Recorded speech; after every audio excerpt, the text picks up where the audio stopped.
Alunos, tudo bem? Vamos para o nosso episódio 3.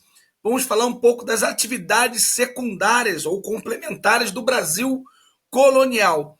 E com maior destaque, principalmente para a mandioca, que ela tem como grande elemento o alimento, né? Ela produz o alimento conhecido pelos indígenas e extremamente consumida pelos colonos. Inclusive, a coroa portuguesa pede para ampliar o cultivo da mandioca, tendo em vista não só alimentar os colonos, mas também os escravos. Era a base alimentar dos escravos. E a pecuária também extremamente importante e desenvolvendo o nosso país. Vamos embora, galerinha.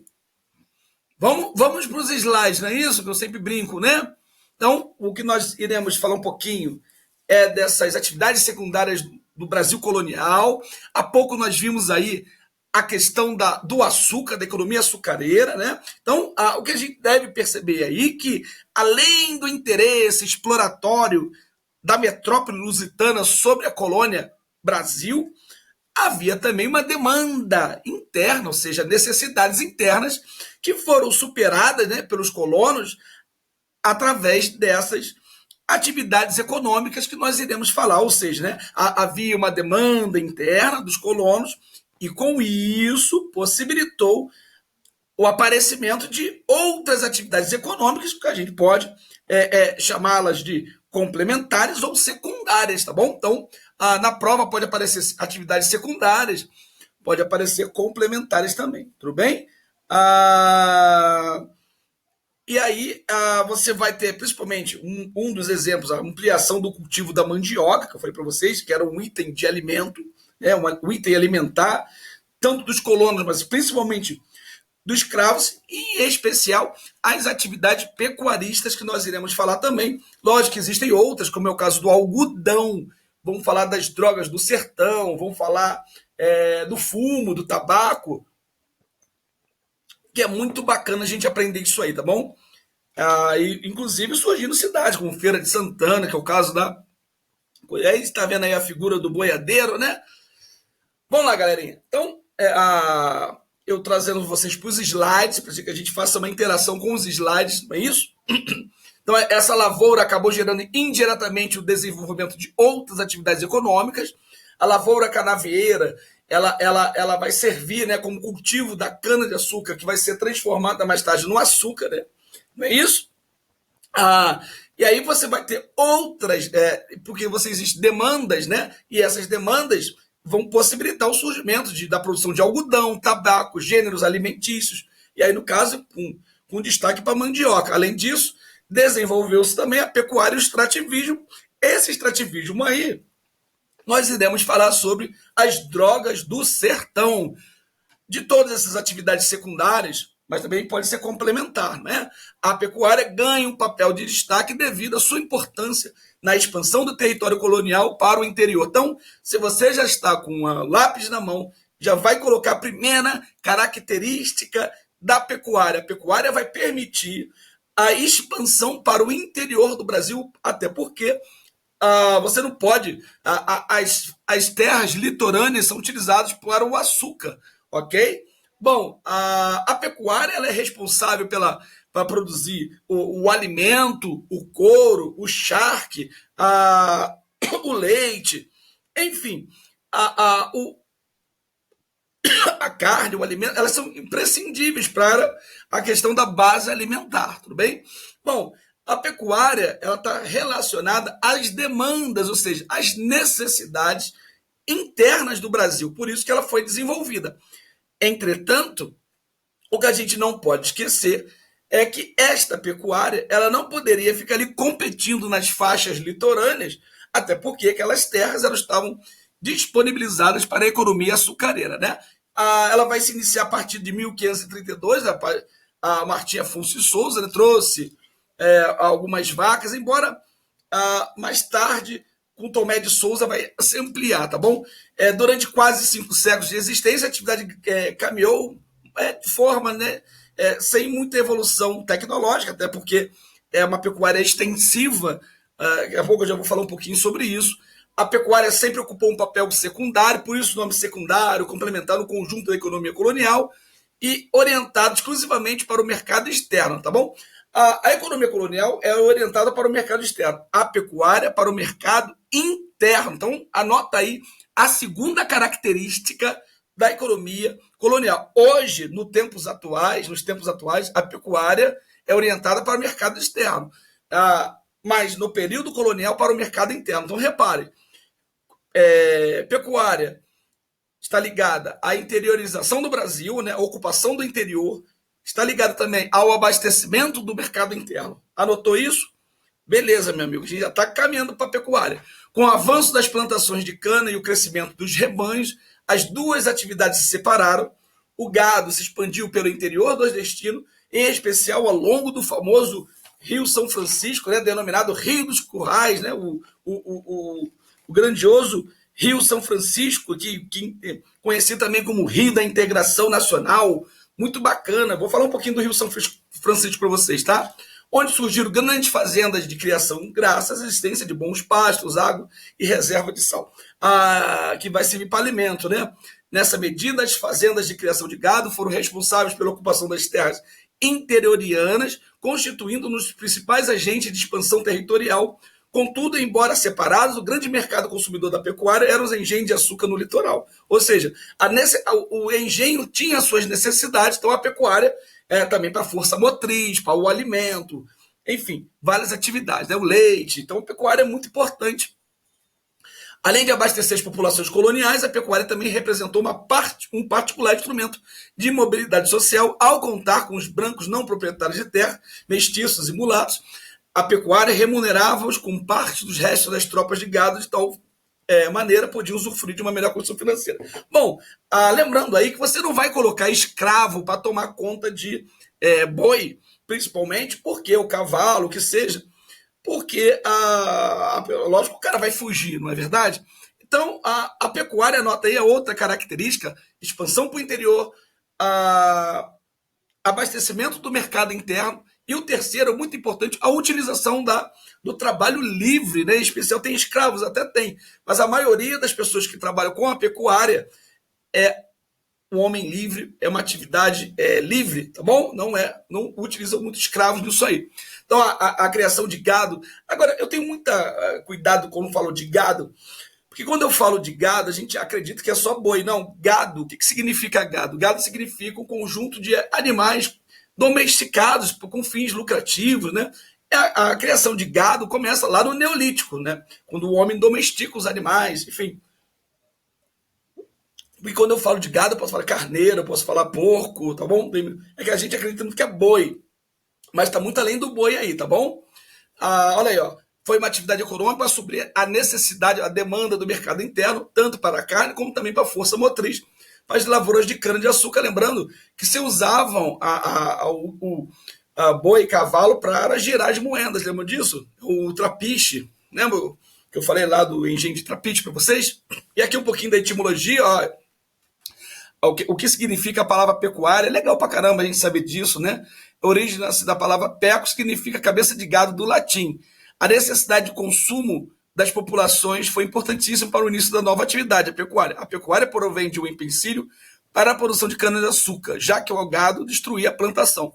A autoridade proibiu a pecuária no litoral e a pecuária ampliou seu mercado às regiões do Nordeste e depois foi para o sul do Brasil, tá bem? Então, no princípio, está ali no Nordeste, depois ela vai descendo para o sul. A pecuária foi importante para o processo de ampliação do território, ocupando as terras do interior em especial, tá bom? Não esqueçam disso, tá bom? Ela está ligada a uma atividade complementar à produção açucareira, e o crescimento do rebanho de gado acabou causando problemas no interior das plantações de açúcar, e aí as autoridades vão incentivar que a pecuária vá para o interior. Tá bom? Não esquecem disso. Olha, ó, as autoridades estabeleceram um decreto que proibiam a realização de qualquer atividade pecuarista nas regiões litorâneas do Brasil. Essa medida acabou impulsionando a criação de gado no interior do território. No século XVII, a atividade alcançava várias regiões nordestinas e contava com mais de 600 mil cabeças. Foram se formando as primeiras fazendas de criação de gado bovino, a maioria delas seguia o curso dos rios. A pecuária utilizou o trabalho livre, tá bom? Olha aí, ó.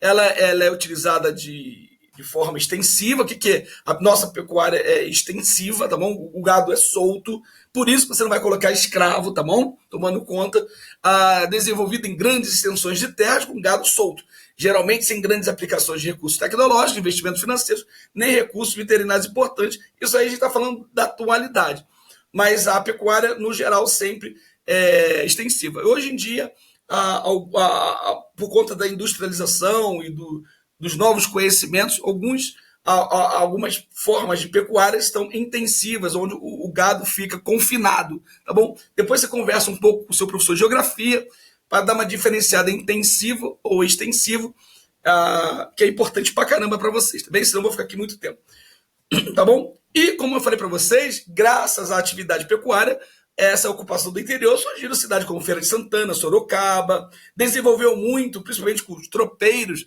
para o Paraná, enfim. Então, a pecuária tem uma importante, além da questão de fornecer o alimento, mas ela acabou surgindo novas cidades, ocupando o interior do Brasil, tá bom?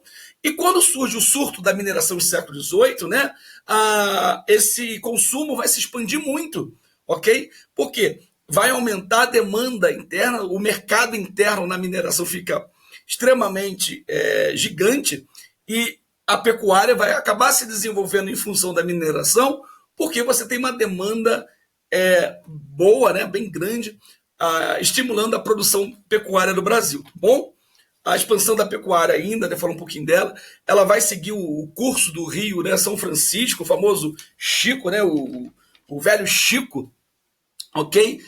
Ele é conhecido como Rio da Integração Nacional e ele passa por 521 municípios brasileiros, por isso que ele é chamado de integração nacional, né? Um rio importantíssimo, que ele fornece a energia elétrica. Existem muitas usinas hidrelétricas ao longo da extensão desse rio.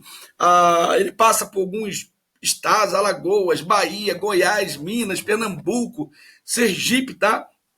Como disse a vocês, praticamente 520 a 521 municípios brasileiros, engloba também um bioma diversificado. Você vai ver ao longo dessas regiões, você vai ver Caatinga, você vai ver Cerrado, você vai ver Mata Atlântica. É um rio perene, é um rio que nasce no território brasileiro e deságua no próprio território brasileiro, ou seja, o Rio São Francisco é extremamente importante. Depois dá uma pesquisada aí na bacia do Rio São Francisco, aí uma das hidrelétricas, né? São 3 ou 4, 5 hidrelétricas ao longo do Rio São Francisco, tá bom? Muito bacana, coisa linda, hein? Esse rio, o velho Chico, né? Então o cara vai seguindo aí, né? Inclusive isso foi rota de bandeirantes também. Os bandeirantes utilizaram muito o Rio São Francisco para desbravar o Brasil, né? E o boi vai indo, tem água, né? Vai bebendo água e vai descendo aí. Por isso que ocupando o interiorzão aí. É o mapinha, né? Onde fica essa bacia hidrográfica do São Francisco. Tá vendo essa região aqui de amarelo? Tá vendo aqui, ó? Tá vendo aqui que legal? Olha, ó. Por isso que eu falei dos estados, falei Alagoas, Pernambuco. Olha, e nasce no Brasil, né? Tem a usina hidrelétrica do Xingó também, fica aí no Rio São Francisco. Muito bacana esse rio aí, tá vendo que legal? Ele também é conhecido do Rio dos Coelhos, aqui no Minas Gerais, tá vendo que legal? Tem os afluentes, olha que legal, ó. Alagoas, Sergipe, eu não falei besteira não, a Bahia, Minas, tô bom pra caramba de geografia, ok? Então essa pecuária, ela está ligada também, ela complementa a economia açucareira. A pecuária foi muito importante para a economia açucareira. Ela não só vai oferecer o alimento, mas também a força motriz, que eu disse para vocês, né? Bom, o gado é utilizado como força motriz, transporte e alimentação. Atividade econômica voltada para atender às necessidades do mercado interno. A pecuária contribuiu para a interiorização do colonial e usava o trabalhador livre, o boiadeiro. Amigo, anota aí. Pecuária, mercado interno, é ampliado, principalmente que o mercado interno no Brasil se amplia muito com a mineração. Então, a pecuária, mais uma vez, atendendo às demandas dessa atividade econômica. Em primeira mão, ele atendeu às atividade açucareira, depois a atividade mineradora. Então, a pecuária foi importantíssima no Brasil. Segundo passo, utiliza o trabalho livre, que é a figura do vaqueiro, do boiadeiro. surgimento de várias cidades, principalmente no interior, porque ela ocupa o interior do Brasil. Esses são os 3 pontos que você não pode esquecer da pecuária colonial, tá? Não se esqueça disso, por favor, hein? Bom, é a figura do boiadeiro, né? Muito legal, ó, tá bom? Trabalhador livre, tá bom? Aqui é um quadro esquemático, né? No Nordeste, vendo? Predomínio da mão de obra livre, relações paternalistas, algumas possibilidades de ascensão social que a pecuária permite, surgimento de uma sociedade do couro, que é ligada à pecuária. E no Sul, no início, praticava-se mais a caça ao gado do que sua criação, ganhou força com o aumento do mercado consumidor oriundo da atividade mineradora, passando a ser criado nas estâncias, né? São as verdadeiras fazendas de gado e predomínio da mão de obra assalariada, então não usa muito o trabalho escravo. Tá? Tem escravo na pecuária? Tem, mas é bem raro. Outra atividade muito importante é o tabaco, que era utilizado para troca de escravos também. Muito legal aí, ó. Tabaco é uma atividade econômica destinada ao escambo, ou seja, aquela troca, né, por escravos lá na África, ok? Onde era trocado por escravos. Também o aguardente, depois eu vou falar um pouco disso. A principal área de cultivo era a Bahia, a produção de tabaco era realizada, não Recôncavo baiano, né? A produção do tabaco era realizada com mão de obra escrava, tá bom? Lavoura de subsistência responsável pela produção da alimentação colonial, mandioca e hortaliças. A força era livre, os mestiços, né? A força de trabalho era livre. Os mestiços, principalmente, que trabalhavam na produção de mandioca, hortaliças, tá bom? Bom, o tabaco vai produzir o fumo e também você tem a questão do aguardente. Todas são importantes no Brasil porque elas são usadas, ok? Para trocar por escravos na África, tudo bem? Olha aí, ó. Na região do Recôncavo Baiano, o fumo era plantado por pequenos lavradores que comercializavam a produção obtida com a metrópole portuguesa. Tal atividade era de suma importância na realização dos escambo entre as tribos africanas que aprisionavam os escravos a serem comercializados no Brasil. A produção de aguardente, que é a cachaça e a rapadura, foram outras 2 atividades que também se desenvolveram com esse mesmo intuito, tá? Para quem não sabe, os portugueses não caçavam o africano lá na África. Ele trocava, ele pegava lá os traficantes que tinham lá na África e trocava por tabaco, fumo, aguardente, tá bom? Aí eu trouxe a imagem aí de uma monocultura de tabaco, né, que vai gerar o fumo. Isso aqui é uma imagem local, o roçado, né? O cara aí planta batata doce, mandioca, batata. E essa atividade é uma atividade complementar também lá no Brasil Colônia, que vai ajudar a demanda interna do mercado interno, ou seja, para o alimento, tá bem? Isso aqui é um roçado. Isso aqui já é um roçado de mandioca. Também foi utilizado lá no Brasil colonial, inclusive expandido. Eles aprenderam com o índio. Olha aí, mais uma atividade aí complementar, né? O roçado, a roça, né? Que é feita através da coivara, vou mostrar para vocês. Também tem o algodão principalmente lá no Maranhão, ok? Lembrando que, principalmente quando você tem aí a Revolução Industrial no século XVIII, você vai aumentar a demanda de procura pelo algodão, ok? Quando os Estados Unidos estavam lá no seu processo de independência, por exemplo, conflito lá com a Inglaterra, eles compraram muito algodão do Brasil também, tá bom? Então, o algodão foi outra atividade muito importante, tá bom? E aqui, principalmente para a vestimenta de escravos, ok? Não pode esquecer disso, ok? E as drogas do sertão está relacionada ao extrativismo, ou seja, é a coleta de frutos e raízes da natureza, né? E aí teve muita briga aí, principalmente com os jesuítas, tá bom? As drogas do sertão, muito bacana, foi outro importante ramo da economia colonial. Ervas aromáticas, plantas medicinais, cacau, canela, guaraná, eram buscados pelos bandeirantes que circulavam nas regiões do interior do Brasil e na região amazônica. Tais artigos eram consumidos no mercado europeu para uso alimentício e medicinal. Beleza? Então, a partir do século XVII, principalmente, se amplia muito. As drogas do sertão eram produtos, né, utilizados como para aromáticos, medicinais, né, plantas medicinais. E você vai utilizar a mão de obra indígena, tá bom? Boa? Os índios vão ser muito explorados. Agora, em função das drogas do sertão, você começa a ocupar principalmente o norte do Brasil, tá? Eu falei para vocês no início da aula que o Brasil é ocupado por diversas atividades econômicas, tá bom? Os bandeirantes foram importantes, os jesuítas, as drogas do sertão, o açúcar, a pecuária, beleza? O algodão, tabaco. As drogas do sertão eram baunilha, canela, castanha, cravo, guaraná, urucum, pimenta. Então, isso tudo era vendido, beleza? Então eram as especiarias brasileiras, tá bom? Aí, de novo, ó, ervas aromáticas, medicinais, alimentícias, aí, ó, a castanha do Pará, caju, guaraná, beleza? Os missionários das aldeias jesuíticas, em seu trabalho de catequese, passaram a utilizar mão de obra indígena para a coleta desses produtos, tá bom? As drogas do sertão eram exportadas para a Europa e o seu comércio era altamente lucrativo. Isso vai gerar conflitos entre os colonos e os jesuítas que disputavam a exploração dessas riquezas. Olha aí, né? Então gerou muita briga entre jesuítas e colonos, tá bom?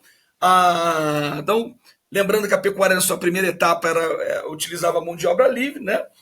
Aí depois no sul você vai já ampliar e vai utilizar um pouquinho de mão de obra escrava na segunda etapa, tá bom? Mas o problema é que a pecuária nessa segunda etapa ela está muito linkada à economia mineradora. Então, a demanda, ou seja, a necessidade de consumir produtos da pecuária vai fazer que a pecuária também se expanda muito, tá bom? Mais uma vez aí, né, a extração das drogas do sertão, né, que explorada por jesuítas e também por bandeirantes, ok? Mas no caso das drogas do sertão, vai explorar a mão de obra indígena, tá bom? Aí, mais uma vez, falando de outras atividades econômicas, eu falei todas para vocês sobre o tabaco, que ele é utilizado para trocar por escravos, a cachaça, a mesma coisa, e a lavoura de subsistência foi aquilo que eu mostrei para vocês, ó, tá bom? Isso aqui que é a lavoura de subsistência, você produz o alimento para consumo, né? Consumo local, enfim, tá bom? Esse é o roçado. Então, o que é a subsistência? É o meio de atividades envolvidas na manutenção da vida do indivíduo. A subsistência baseia-se em recursos, né? A melhor maneira de obter uma referência de subsistência é conduzir uma avaliação das necessidades da comunidade, ou seja, a necessidade de se alimentar com a carne, com a farinha da mandioca, com a batata doce, tá bom? A Coivara, eu disse para vocês que isso era uma estratégia de plantio dos índios, tá bom? Depois vão ser utilizados pelos africanos, portugueses, e aí vai modificar, lógico, a origem da coivara é utilizada pelo índio. Depois, chegada com os portugueses vão colocar um pouquinho do seu jeito, os africanos também, enfim, tá bom? Então aqui é legal essa imagem aqui, ó. Ele escolhe o lugar que vai plantar, ele corta, né? Deixa secar, depois ele queima, faz o plantio, colhe, né? E depois, 2, 3 anos a mais, 2, 3 anos repete o plantio, depois ele abandona a roça, vai fazer isso em outro lugar, e a mata acaba se regenerando. Muito legal a coivara, né? Uma técnica ecoprática, né? O problema é quando a coivara ela foge do controle e começa a ter vários incêndios, tá bom? E essa é uma imagem dos tropeiros, também outra atividade relacionada à pecuária, tá bom? E esses caras começam a interiorizar muito, vendendo animais, olha só que legal isso aí. Essa prática foi muito comum até 1930, tá bom? Olha, foi uma atividade econômica de muita importância para o Brasil. As antigas tropas percorriam longas trilhas ligando as regiões brasileiras. E lógico que isso ajuda a ocupar, né? E levando animais e produtos para a venda. Esse ciclo começou no século XVII e prosseguiu até o início do século passado. Bom, e aí a gente encerra essa aula, né? Muito bacana. Espero que vocês tenham gostado. Eu fiz bem rápido, tá bom? São as principais atividades econômicas da colônia. Então, você tem aí o tabaco, você tem o algodão, você tem as drogas do sertão, a mandioca, aguardente, rapadura, e não se esqueçam da importância da atividade pecuarista no Brasil. Um abraço, galera.